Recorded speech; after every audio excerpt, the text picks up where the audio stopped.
Framing Britney Spears. If you have not seen the documentary, it was trending all weekend long. I have to tell you guys, I think for those of you who have followed me and listened to me since like my radio days, I've never been the biggest Britney fan. My co-host Mel, who was with me like on the Kane Show, and Sarah Ty and Mel, she was like the ultimate. Like Mel saw that girl in like Vegas. She saw that girl in Tampa and DC, like everywhere Britney Spears was. But I have been so fascinated by this documentary. And if you watched over the weekend, I'm dying to know your thoughts. And I'm going to make a big apology. And you want to know why? Because I'm a big woman. And when I'm wrong, I am happy to say it. So Framing Britney Spears, I want to start with, because the trending all weekend long was Justin Timberlake. Why is that? If you haven't seen it, this documentary is out on FX. It's out on Hulu. It was done by the New York Times. Really well done. I really liked it. And it focused on her conservatorship. Now, what I didn't like, and again, of course, they were focusing on her conservatorship, so this is why. They skipped over a lot of like Britney meltdowns, if you will. You know, remember when she married like that Jason Alexander guy for a day, the Kevin Federline reality show that was a disaster that they had? All that is left out, okay? So instead, what they do is just focus on essentially her mental health and how misogynistic the media is, how crazy the paparazzi culture was in 2000, and how other women and news outlets, even credible news outlets like ABC and Diane Sawyer, benefited immensely from essentially getting Britney Spears to do an interview and then fucking destroying her. Okay. Diane Sawyer. And it's always hard because they take just a clip, right? You don't see the full interview.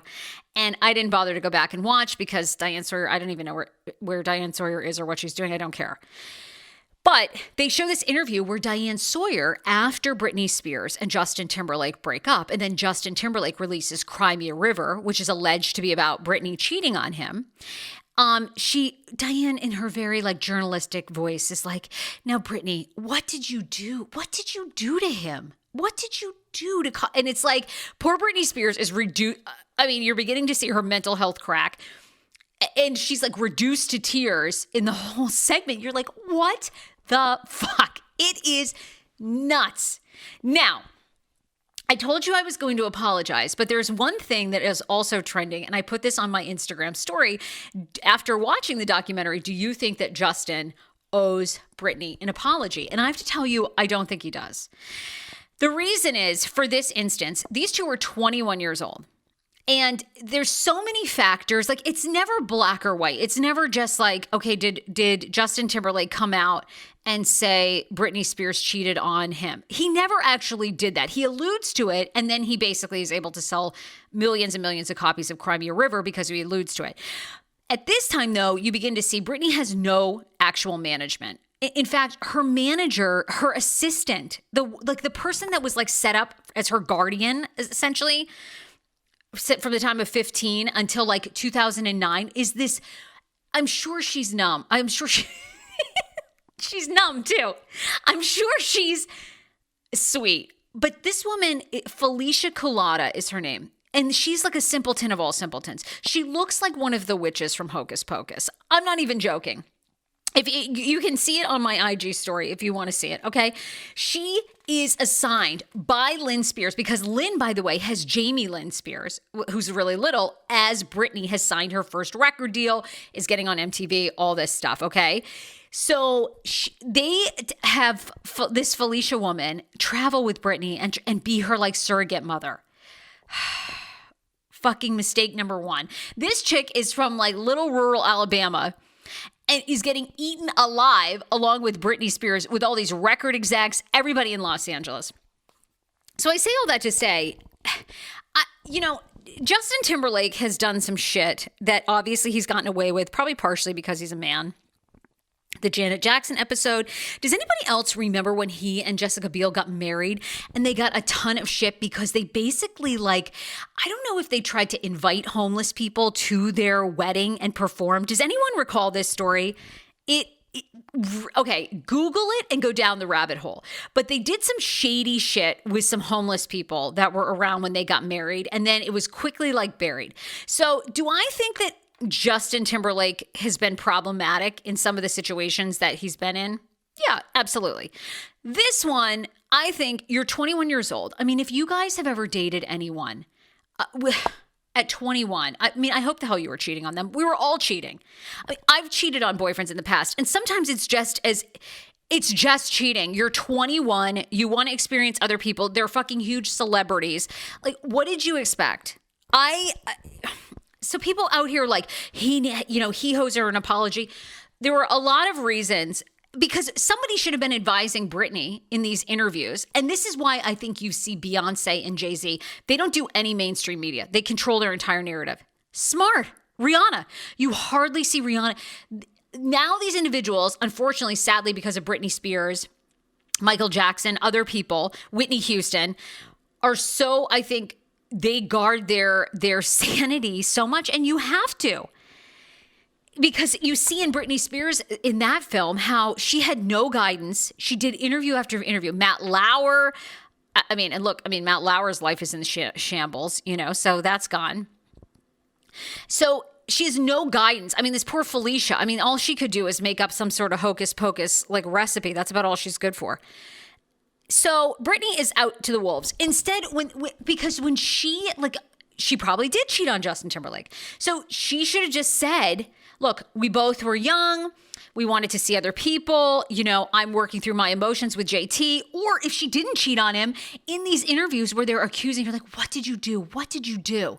She should have been like, I didn't do anything. I never cheated on him. He's using this or trying to use this to promote his song. Since this whole documentary has come out and JT has been trending for 3 days, a source allegedly close to the Britney Spears camp says Britney holds no ill will. And I think we've seen that over the years, right? They've commented on each other's stuff. They wish each other well. I think they've been at like an event together where they both said hi. So like the whole fucking thing, like he needs an apology. No, I don't think he does owe her an apology. Yeah, Janet Jackson, that situation where he went on and his career flourished, and then Janet, I still don't think Janet's career has been the same since. That one, to me, was way bigger. My guess is JT and Britney were cheating on each other. Okay, so there, you can be mad at me about that. Here's where the apology comes in. So I have been an adamant, I do not believe in the Free Britney. I had not believed in the Free Britney movement. I thought these people were absolute wackos that had the time to go to LA and hold up signs. And these two chicks that started a podcast about Free Britney, like crazy. However, this documentary does a really good job of laying out that her dad was really not in the picture until her conservatorship started, which was like 2009, 2010. So Jamie Spears, we find out, really, he was like dealing with his alcoholism. He was obviously getting divorced from Lynn. Lynn kind of had signed this record deal, had sent Britney with Felicia the Witch. So, he had not had anything to really do with the situation. Now, look, I think you can look at that in two ways. One, maybe he was getting his life together. And by 2010, when Britney was clearly having a mental breakdown, he had his shit together and he realized that it was time for him to step up as a parent. Okay, you could maybe make that argument. And throughout the documentary, I think they do a great job of reminding us there's so much to this story that we don't know. I totally agree with that. I think, obviously, if you've been involved in the courts in any period in your life, custody battle, divorce, lots of times things can be sealed off to the public, especially for high-profile people, and you never know what the story is. However, I do agree with the documentary and a lot of the Free Britney advocates, and I'll say it. I apologize because I think you guys do have your research down and you do know it. That Jamie Spears has a lot of motive and has benefited immensely financially from this conservatorship. Because once this conservatorship started, instead of taking Britney back to like rural Louisiana, letting this woman like rest for a couple years, they essentially probably get her on medications, get her out of a mental hospital, and then get her right back on the road. It is criminal. I think it is criminal how this woman has been treated, how this woman has been manufactured and essentially just used and abused, even by her own family, to keep making money and get out there. Now, they claim that Britney loves touring and this is what she wants to do. Maybe, but there's also a point when she shouldn't be touring. Like when she was having that meltdown, shaving her head, hitting the paparazzi member's car, which she should have. That paparazzi asshole was on the documentary. He's such a fuck stick. He made all these excuses as to why, he was like profiting from it, but it was okay. Asshole. So she essentially, instead of like taking her out of they never take her out of Los Angeles, the hub of all paparazzi and all her problems. They never go, you know what? They never pull a Sandra Bullock. Sandra Bullock, major cheating scandal with, Jesse James years ago, flies to Vermont and like stays at some little like Vermont, shack or whatever with her sister and lets her sister like run her store. Okay, gets out of Dodge. They never take her out of Los Angeles. Instead, they kind of get her somewhat stable and get her back touring. So I apologize. I think you have to investigate Jamie Spears' motives in this conservatorship. Britney has asked for him to not be on it. Does she need someone to conservatorship over her? I would say probably yes.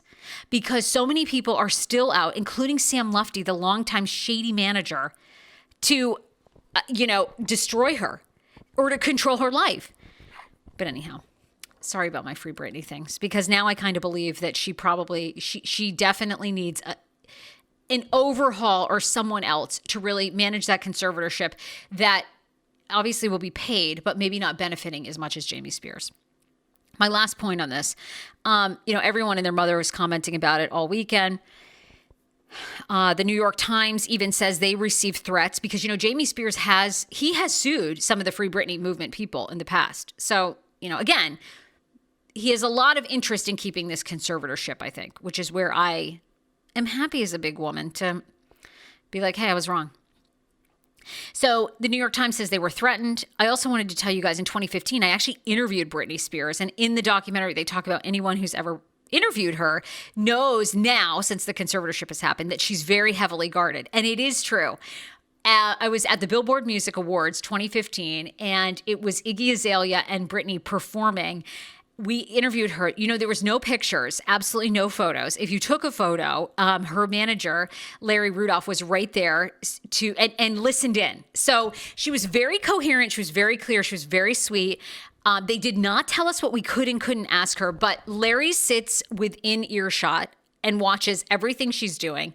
And I can't remember. I need to ask my co-hosts. I almost wonder if they had somebody filming.